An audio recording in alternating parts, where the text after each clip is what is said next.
Oh, hey, sorry, didn't see you there. I was just playing my Nintendo Switch 2. Hey, fun fact, did you know we're actually coming up on the 1 year anniversary of its official launch? Man, after 1 year with the Nintendo Switch 2, let me just say, I'm so glad I made the $700 purchase. Now I can play all of the latest and greatest Switch 2 games like Mario Kart World, Donkey Kong Bonanza, Pokopia, and yeah, that's it. Look, the Switch 2 is a great console, but after a full year of owning one, and with the prices increasing in September, I still can't confidently tell you it's worth it unless you are either a huge Nintendo fan and or have a lot of money. Since the grand launch of the Switch 2, here are the games we've gotten. Mario Kart World, Nintendo Switch 2 Welcome Tour, yep, this actually costs hard-earned money by the way, Donkey Kong Bonanza, Hyrule Warriors, Pokemon Legends EA, Kirby Air Riders, Metroid Prime 4, Tomodachi Life, Yoshi and the Mysterious Book, and Pokemon Pokopia. Which sounds okay, right? Until you realize a good amount of these aren't even exclusive on the Switch 2. And let me preface, I know this is how consoles work. Companies don't instantly ditch the last console as soon as the new one comes out. That would be stupid. My issue is, why are these the games Nintendo decided to make exclusive over this? If you're asking people to spend hundreds of dollars to upgrade, I just think there has to be more of a reason to take that big step. Like Metroid Prime 4 was the perfect kind of game to push that new hardware. That should be a selling point.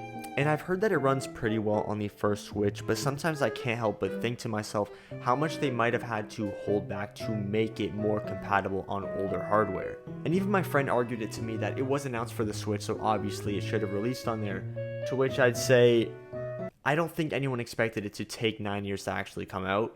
Meanwhile, games like Pokopia or Yoshi and the Mysterious Book are being treated like the next generation exclusives. And that's kind of where my confusion starts, because what exactly are people actually upgrading for? The whole point of a new console is to take advantage of that newer hardware and create experiences that weren't really possible before on the old one. So when one of your most anticipated games runs perfectly fine on the old system, it does kind of feel a lot harder to justify that upgrade. Like, I don't know, it feels like they're just drawing titles out of a hat to choose which game becomes a Switch 2 exclusive. And I'm not saying every game needs to be an exclusive, but could I convince the average person that they need this system right now?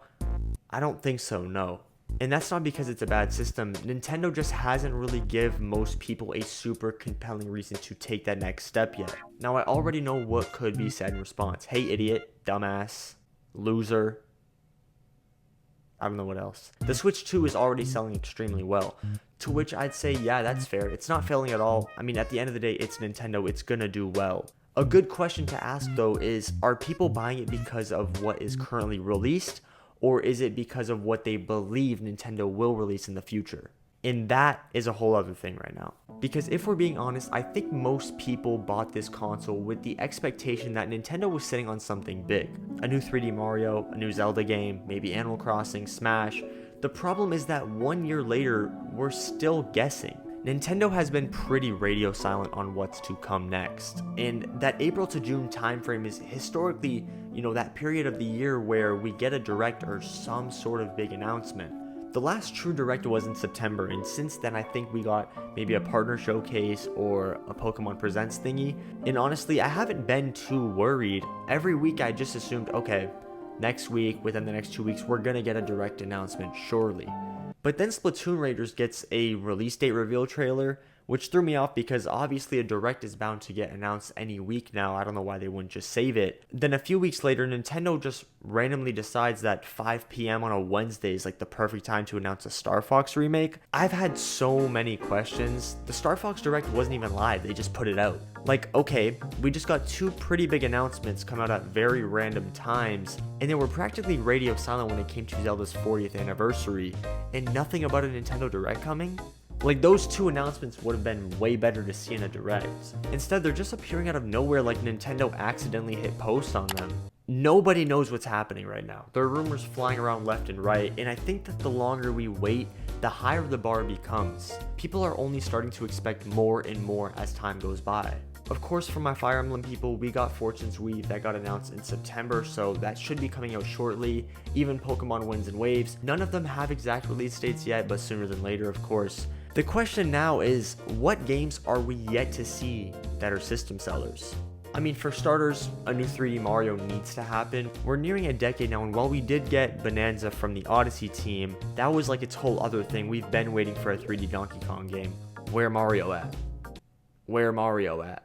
And with the Zelda 40th anniversary, I think it's super unfair to have not done anything, considering they've been on the money for a lot of other anniversaries. There obviously have been a ton of rumors regarding an Ocarina of Time remake, which I am in favor of. It's not like Nintendo hasn't made very well received Zelda games in recent years, and I do kind of trust them to give an old classic new life. This appeals to basically everyone, younger and older, whether you've played it or not.